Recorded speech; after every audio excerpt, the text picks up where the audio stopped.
अस्सलाम वालेकुम नाज़रीन, एहतसाब न्यूज़ सां गॾु आऊं आहियां क़ासिम ख़ासि केली।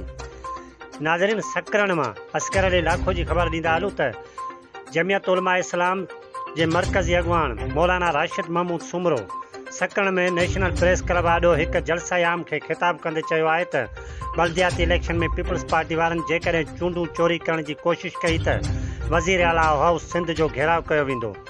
हिन वधीक चयो त पीपी वारनि मनपसंद आरोज़ मुक़ररु कया आहिनि।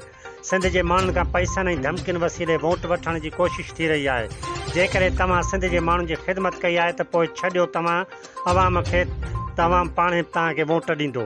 हिन चयो त 70 सालनि खां वठी साॻिया माण्हू ॾाॾा परॾाॾा ऐं हाणे हुननि जा पुट असेंबलियुनि में पहुची रहिया आहिनि। पीपल्स पार्टी सिंध जे हक़नि जी ॻाल्हि कॾहिं बि नथी करे। सिंध जा वसीला विकामिया विया। सिंध जो नौजवान डिग्रियूं खणी दरबदर आहे। जमूरियत खे मज़ाक बणायो वियो आहे। जमूरियत जी आड़ में अवाम खे राताओ हयो पियो वञे।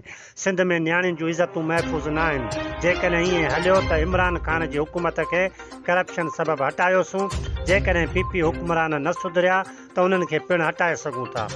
ऐं उहो वक़्तु परे न आहे जो वज़ीर आला हाउस ते JUI जो झंडो फड़कंदो। उन मौक़े ते कारी अब्दुल क़यूम चन्ना, कारी वज़ीर अली ख़ासकेली, एहसानुल्ला मोरूजो, अब्दुल रशीद परियाड़, इरशाद कलर ऐं ॿियनि पिणु जलसे खे ख़िताब कयो।